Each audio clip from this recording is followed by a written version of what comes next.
Class 9 mathematics কোষে দেখি 11.1 question number 8 থেকে আজকে আমরা অ্যান্সার করব। তো এখানে প্রথমেই রয়েছে নিম্নের কোনটি তথ্যের চিত্র উপস্থাপন। তো এখানে চিত্র উপস্থাপন হবে যে দণ্ডলেখ, কাঁচা তথ্য, ক্রমযোগী পরিসংখ্যা আর পরিসংখ্যা বিভাজন। তো পরিসংখ্যা বিভাজন হচ্ছে একটা সংখ্যা আসে, তথ্য আসে, এটার দ্বারাও তথ্য আসে, এটার দিয়েও তথ্য আসে, আর এটাই হচ্ছে একমাত্র চিত্র। তাহলে চিত্র উপস্থাপন জিজ্ঞাসা করেছে আমাদের, তাহলে অ্যান্সার হবে এ। এরপরে জিজ্ঞাসা করেছে যে এই যে সিরিজটা দেওয়া রয়েছে এই সব তথ্যের প্রসার কত। তাহলে প্রসার হচ্ছে সব থেকে ছোট সংখ্যা খুঁজতে হবে আমাদের। তো এখানে সব থেকে ছোট রয়েছে এইটা 6, আর সব থেকে বড় সংখ্যা রয়েছে 32। তাহলে 32 থেকে 6 বিয়োগ করলে আমাদের 26 হচ্ছে অ্যান্সার। তাহলে অ্যান্সার হচ্ছে আমাদের 26। এরপরে রয়েছে 1 থেকে 5, 6 থেকে 10 শ্রেণী দৈর্ঘ্য কত। তো এইভাবে আমরা দেখতে পাচ্ছি যে 1 থেকে 5, আবার 5 থেকে 10 নেই এটা, ঠিক আছে। তার এখানে রয়েছে 6 থেকে 10, তো একটা ঘর পরে রয়েছে। তো আমাদের শ্রেণীগুলো এরকম হয় যে পরপর থাকে, মানে এটা 1 থেকে 5 হলে 5 থেকে 10 হবে। তো নেই বলে এটাকে আমরা এইভাবে সাজাতে পারি যে প্রথম শ্রেণীটাকে আমরা লিখতে পারি,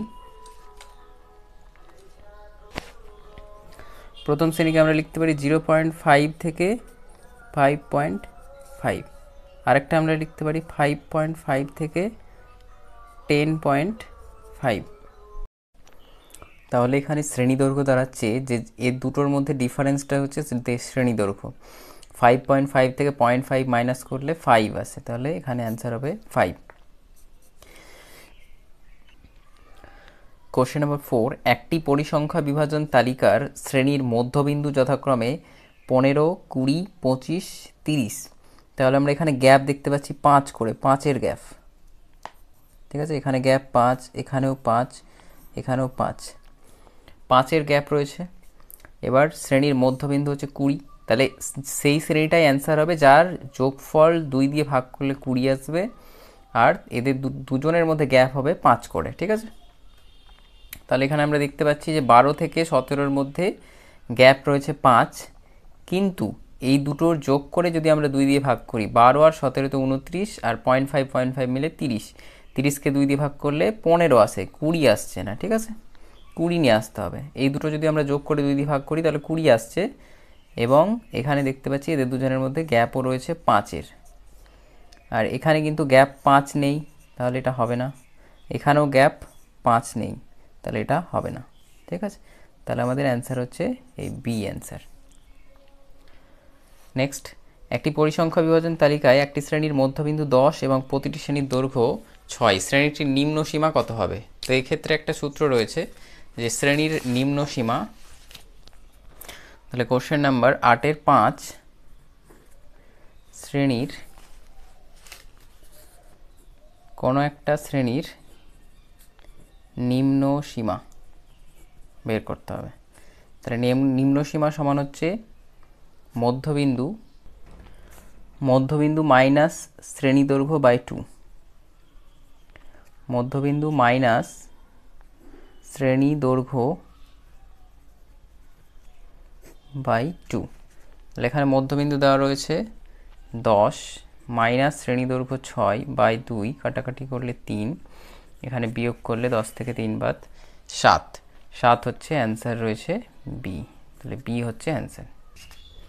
নেক্সট কোশ্চেন 9-এর এ, একটি অবিচ্ছিন্ন পরিসংখ্যা বিভাজন তালিকার একটি শ্রেণীর মধ্যবিন্দু এম এবং উচ্চ শ্রেণী সীমানা ইউ হলে নিম্ন শ্রেণী সীমানাটি কত হবে। তো নিম্ন শ্রেণী সীমানাটা আমরা এখানে ধরে নেব, দেওয়া নেই। কোশ্চেন নাম্বার 9-এ ধরি নিম্ন শ্রেণী সীমানা এক্স, ঠিক আছে।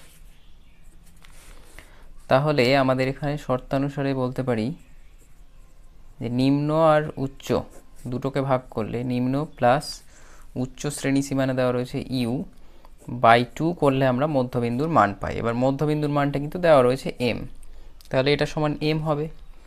কোনাকুনি যদি আমরা গুণ করি তাহলে 1 দিয়ে এটাকে গুণ করলে x plus u equal to 2m, বা x equal to 2m minus u, এটা হচ্ছে আমাদের অ্যান্সার।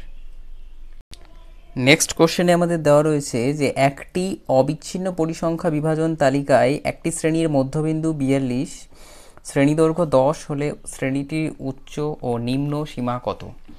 তাহলে নিম্ন সীমা বের করার আর উচ্চ সীমা বের করার একটা সূত্র রয়েছে, দুটো আলাদা আলাদা। তাহলে কোশ্চেন বিতে প্রথমে আমরা বের করব শ্রেণীর নিম্ন সীমা। তাহলে নিম্ন সীমা বের করা আমরা প্রথমেই শিখেছি যে কী সূত্র, মধ্যবিন্দু মাইনাস, মধ্যবিন্দুর মান হচ্ছে 42 মাইনাস শ্রেণী দৈর্ঘ্য বাই 2, শ্রেণী দৈর্ঘ্য রয়েছে 10 আর বাই 2, কাটাকাটি করলে এটা 5 আসবে, 42 থেকে 5 বিয়োগ করলে 37, আর শ্রেণীর উচ্চ সীমা, উচ্চ সীমার ক্ষেত্রে উল্টো হবে যে 42 প্লাস হয়ে যাবে 10/2। ঠিক আছে, উচ্চ সীমা বের করার সূত্র হচ্ছে মধ্যবিন্দু প্লাস শ্রেণী দৈর্ঘ্য বাই 2। তাহলে এটা 2 দিয়ে কাটাকাটি করলে 5, 42 প্লাস 5, 42 প্লাস 5 হচ্ছে 47। কোশ্চেন নাম্বার 9-এ এখানে শীতে দেওয়া রয়েছে একটা শ্রেণী সীমা দেওয়া রয়েছে, আর শ্রেণী সীমানাটা আমাদের বের করতে হবে। তো আমরা কীভাবে বের করি, যা দেওয়া রয়েছে প্রথমে তার থেকে 0.5 কমিয়ে দেব, 0.5 কমালে এটা 69.5 হবে, এটা হবে 74.5, এটা হবে 74.5, আর এটা হয়ে যাবে 79.5, এটা হয়ে যাবে 79.5 থেকে 84.5, এটা হয়ে যাবে 84.5 থেকে,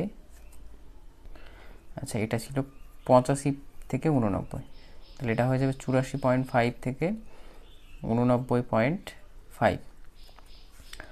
এবার প্রথম শ্রেণী হচ্ছে এটা ফার্স্ট শ্রেণী, এটা দ্বিতীয়, এটা তৃতীয়, এটা চতুর্থ। তো প্রথমে যে কোশ্চেনটা রয়েছে সেটাতে রয়েছে যে প্রথম শ্রেণীর পরিসংখ্যা ঘনত্ব কত হবে। তাহলে কোশ্চেন রয়েছে এখানে যে প্রথম শ্রেণীর পরিসংখ্যা ঘনত্ব,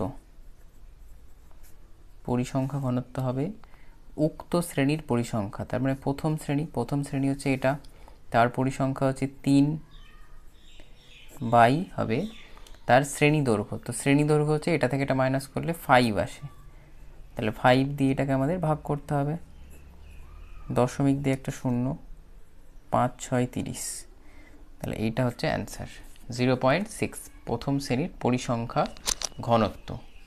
এর পরের কোশ্চেন ডিতে রয়েছে, প্রশ্নের শেষ শ্রেণীর আপেক্ষিক পরিসংখ্যা কত হবে।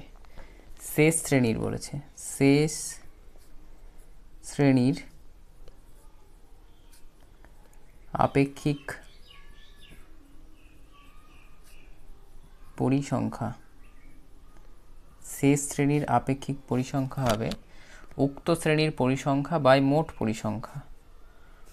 উক্ত শ্রেণী মানে এখানে শেষ বলেছে, শেষ হচ্ছে এইটা 4 নম্বর শ্রেণী, উক্ত শ্রেণীর পরিসংখ্যা বাই হবে মোট পরিসংখ্যা, মানে পরিসংখ্যাটা যোগ করতে হবে, 8 5 13, 4 17 আর 3 20, 2 দিয়ে কাটলে 4, এটা 2 দিয়ে কাটলে 10, এবার আমরা ভাগ করে পাই 0.4। কোশ্চেন ইতে বলা হয়েছে যে নিচের উদাহরণগুলিতে কোনগুলি গুণ আর কোনগুলি চল নির্দেশ করে।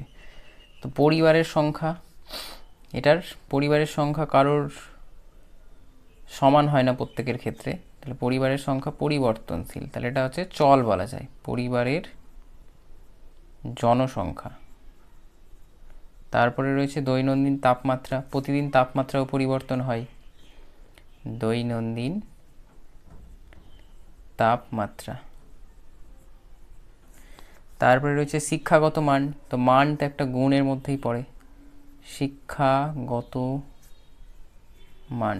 এরপরে রয়েছে মাসিক আয়, মাসিক আয় এই চলের মধ্যে আসছে, মাসিক আয়। আর হচ্ছে মাধ্যমিক পরীক্ষায় প্রাপ্ত গ্রেড, তাহলে গ্রেডটা একটা মানের গুণের মধ্যে চলে আসছে, মাধ্যমিক পরীক্ষায় প্রাপ্ত গ্রেড।